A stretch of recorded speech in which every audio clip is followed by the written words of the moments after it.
You go talk say this one no concern you, but it concern you. Come and check whether your name there for this padlock where they lock here. Throw away the padlock, throw away the key inside water.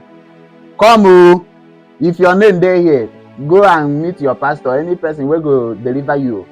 They watch the whole video. They watch the video and they watch the whole name because they write most of them. They write them name. Watch them. Atagonchala love ndị nke atagonchala.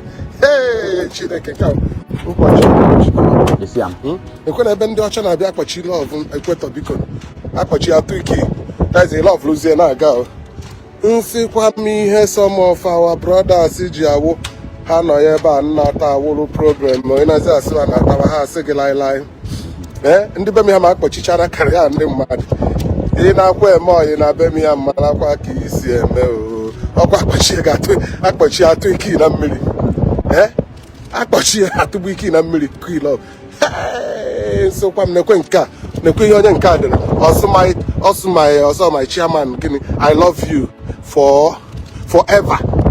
You are Chineke nna anything like love awụkwa for me na this city ọkwa akpọchi atụgbu iki amanụ Chineke nena anya ụdị ogbogboki onye nke a ji nena ogbogboki ejikwachi onye nke a hie ụmụnne nso ọkwa ka m bịa zụta tii mma aṅụ na-ekwe ka m bịa zụta tii ụtụtụ Chineke be my friend m bịara na-ekwe na akpọchikpa na onye ọbụla nwanne ya anaghịzi ikwe ha na-ata nena onye nke a nena anya Amaria and Joe lọk ịtọ akpọchi etu wiki nena abụ onye nke a akpọchi etugbu iki Ngozi bi nwanne m biko dakwa alụ na-emekwe onwe onye nwanne ya n'obodo a anaghị anatazi akpọchikwe n'ihe tụkọ ya na tụkọ iki na share this thing na ọrụkwa ụmụ ekperibebe anya sị gị share this video make this video go viral ọ bụrụ ụmụ ekperibebe anya sọ share this video make this video go viral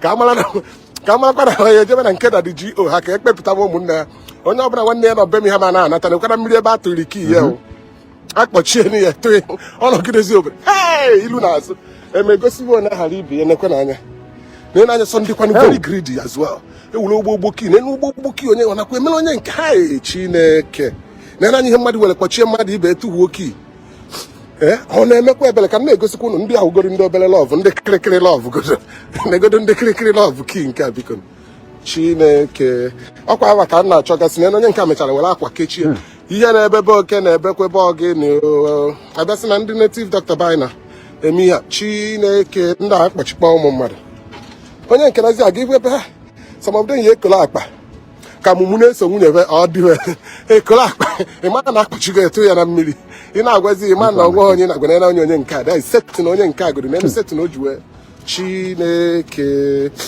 na n'elu lọvụ tachago onye nchara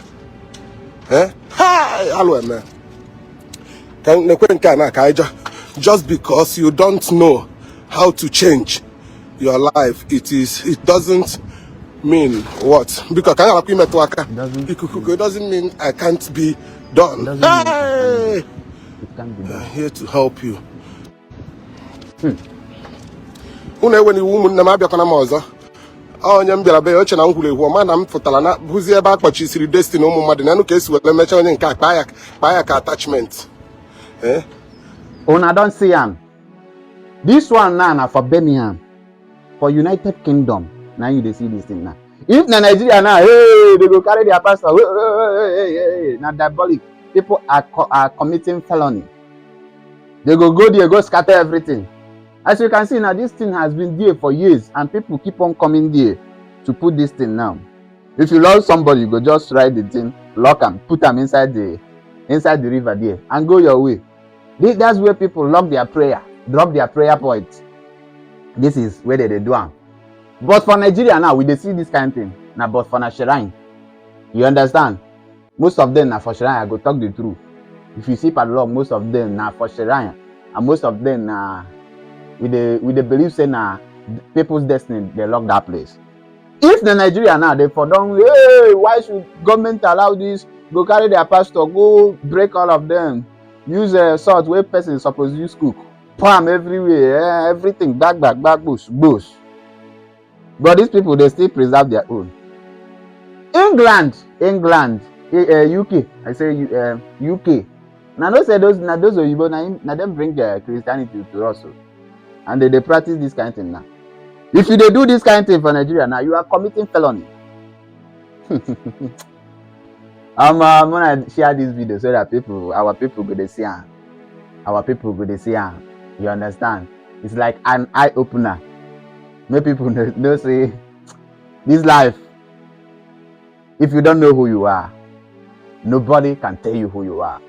If you don't value what you have, nobody can value you.